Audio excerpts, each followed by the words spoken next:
Everybody overthinks this guy. There's no strategy. There is no thought. And the brand is just him. He lives in this world where there's just him. Okay? But it's not just him, George. It's a hell of a lot of people out there who've gotten sucked up into this thing and that are perpetuating I agree with that brand. I'm talking about in his mind. Okay. None of us matter. Those people don't matter. They're not real people. He doesn't care what happens to them. If they show him adulation and they do what his bidding, that's good. If they don't do his bidding, he will destroy them. He will discard them. None of us, in his mind, okay, he's someone, as a man with no... In the world of Donald Trump, where lies, contradictions, and egos collide, there was one man who could see through it all, and he wasn't afraid to expose the truth. Enter George Conway, the conservative lawyer with a razor-sharp intellect and a personal vendetta against the chaos Trump has brought to the nation. George didn't just offer a critique. He delivered a surgical takedown of Trump's lies, his business blunders, and, perhaps most devastatingly, his own inability to escape the truth about himself. The moment George Conway stepped up to the microphone, Trump's carefully crafted persona was already on the brink of collapse. Conway didn't need to raise his voice. He didn't need a flashy performance. What he did was calmly and precisely dissect Trump's actions, leaving him vulnerable and exposed like never before. The result was a verbal sledgehammer that knocked Trump off balance and left him flailing like a puppet without strings. Conway began by emphasizing the incredible contradictions that Trump has built his empire on. He described Trump as a matryoshka doll of lies, where one lie leads to another and another ad infinitum. He'll lie, then lie about lying, and then lie about lying about lying, Conway remarked, underscoring the absurdity of the... Or he can violate no laws because he is the law. He interprets the law. And not only that, according to Napoleon, apparently that is allegedly a quote from Napoleon, translated from the French, which obviously he does not speak. He is saving the country. And therefore, from Sleepy Joe, who was out there just running amok over everything because he was so energetic. And he is saving the country. Therefore, he can violate no laws, which is convenient because he is the one who gets to decide whether he's violating any laws. So he's already decided it. We don't need a legal system. We don't need a constitution. It's done. Life is very easy in the world of former president's behavior. Trump's constant contradictions and fabrication of events, including his obsession with the false claim that the 2020 election was stolen, were called out with surgical precision. As Conway pointed out, this has become the hallmark of Trump's entire approach to life, denying reality while weaving a narrative that suits his ego. One of the most cutting moments came when Conway exposed Trump's complete lack of empathy and disregard for the people around him. Conway described Trump as the ultimate narcissist, a man who lives in a universe where only he matters. In Trump's mind, the rest of the world is nothing more than objects to be manipulated and discarded at will. This included anyone who dared to challenge or defy him, a brutal cycle of destruction that Trump perpetuates as he moves through life, leaving a trail of damaged relationships and people behind. Conway didn't stop there. He took aim at Trump's business ventures, which have often been more spectacle than success. Diagnosis, but I think if you look at the diagnostic criteria for narcissistic personality disorder and antisocial personality disorder, he fits every single one of them. It's like the criteria were made to describe him. And I think what we saw with this tweet yesterday is that last final collapse of Donald Trump's mental state.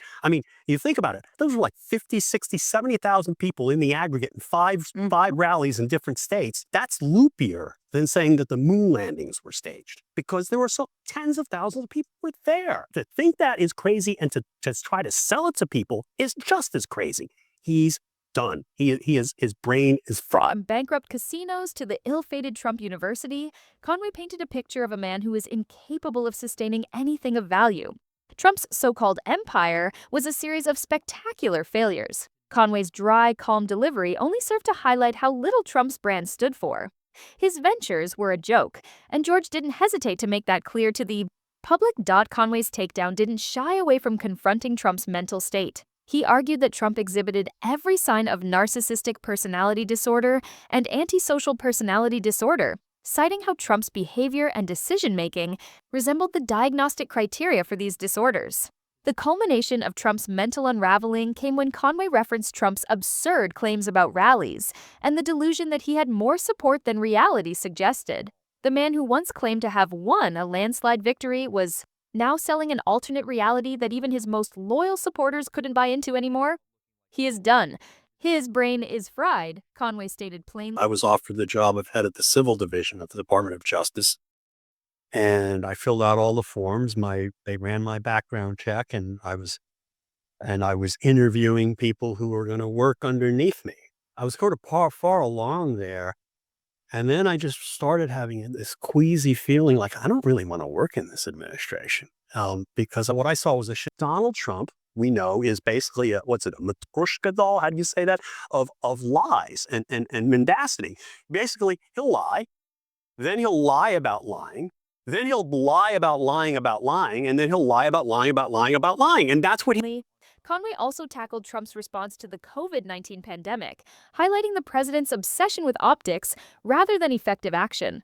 Trump's ridiculous suggestions, like injecting disinfectants to cure the virus, were called out for their dangerous consequences.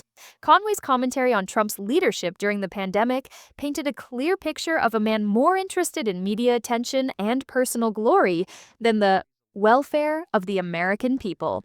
The truth was devastating, and Trump's handling of the pandemic exposed him for the unqualified and unfit leader he truly was.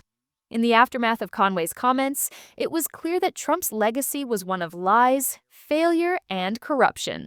Conway didn't just critique Trump's policies, he pulled back the curtain on the man himself. From the hush money payments to the false promises about healthcare and jobs, Trump's tenure as president was marked by chaos and legal troubles that were of his own making. I'll call it interesting political story with you. There's an online video from a group whose members include George Conway. George Conway, of course, the husband of Kellyanne Conway, the president's counselor. They had put a video up on Twitter last night, and the president didn't like it. A little bit of the video. There's mourning in America, and under the leadership of Donald Trump, our country is weaker and sicker and poorer. That's a piece of the video. This is just one of many late-night tweets from the president. Their so-called Lincoln Project is a disgrace to Honest Abe. I don't know what Kellyanne did to her deranged loser of a husband, Moonface. The tweets go on. I'm not going to repeat all the president's language. Each of Conway's observations about Trump's lack of integrity and leadership painted a darker picture of the former president's true nature. Trump's response to this dissection of his life and career was predictable: denial, attacks, and intimidating, bullying. That's Donald Trump at his worst, and that's Donald Trump always. And he's always going to find the one thing that he can do if there's a list of things that he cannot do and that he doesn't think he can get away with. And he has no compunction about it. And baseless accusations. The man who thrives on manufactured realities was left scrambling to defend himself in a way that only added fuel to the fire. Conway's takedown wasn't just a critique of Trump's actions, it was a reflection of how Trump's entire persona, built on smoke and mirrors, was starting to crumble under the weight of truth. What made George Conway's takedown so impactful wasn't just his legal expertise or his sharp observations. It was the fact that he wasn't some political outsider or left-wing pundit. Conway is a conservative lawyer with a long career in the GOP, and his critiques of Trump cut through the noise in a way that even the most passionate Democratic critics couldn't match. His status as a former insider gave his words weight, and it became clear that Conway wasn't just criticizing Trump for political gain.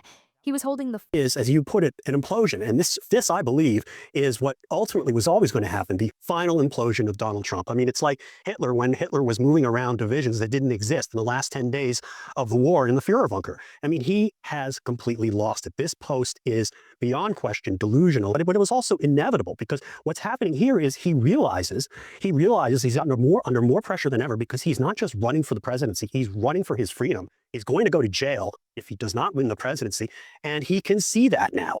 And that's why he's doubling down on the unreality. It's partly for self-soothing, partly it's just because he can't help it. He's a pathological liar, being a sociopath. And what we're watching is I mean, we're going to make fun of it because it helps provoke him into self-destruction, which is what the country needs. But it's actually very, very sad.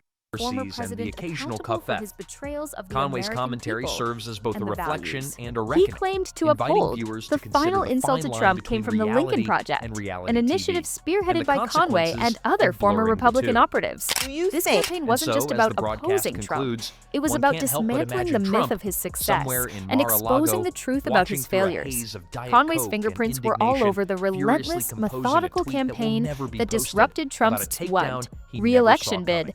The attacks George were Conway wasn't precise, supposed to be damning, Trump's nightmare. and, most On paper, importantly, he had true. every reason to It be drove part Trump of the absolutely MAGA nuts. machine. But it was Ivy exactly League what the country educated, needed. As accomplished Conway's conservative televised lawyer, takedown lifelong concluded, Republican, viewers were left married to to Trump's ponder the own future senior of Trump counselor, and his Kellyanne party. Conway. Trump's It should have relationship been with a match reality made was in right-wing increasingly heaven. tenuous, and his Instead, it grip on turned out to power be seemed Trump's to be worst slipping case away scenario, with each a legal sharp, problem and scandal that unapologetically surfaced. brilliant man with Conway's zero commentary patience wasn't for just a incompetence political and an critique, even lower it was a tolerance reminder of for the fragile consequences of enabling Conway's a leader legal who has career was consistently nothing short shown of pristine. contempt.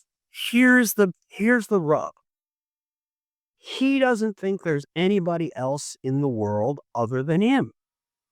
Right. Because he is the world's ultimate narcissist. So, in his universe, he is the only person, and he is certainly the only person that matters. We don't really exist. We are just sort of objects of, we're like the For the truth. In the end, George Conway's takedown of Trump wasn't just about exposing the man's flaws. It was about showing the world that Trump was a walking disaster, a person whose lies and narcissism had no place in the White House. Trump's response, predictably, was more of the same: attacks, tantrums, and more lies. But Conway's words stood as a reminder that the truth can't be buried forever, and no amount of media manipulation or self-promotion could save Trump from the reality of his actions. Trump may have thought he had control, but in the end, it was George Conway who delivered the final blow, shattering the illusion of Trump's greatness and exposing the man behind the curtain for what he truly was: a fraud, a failure, and a man completely unfit to lead the nation.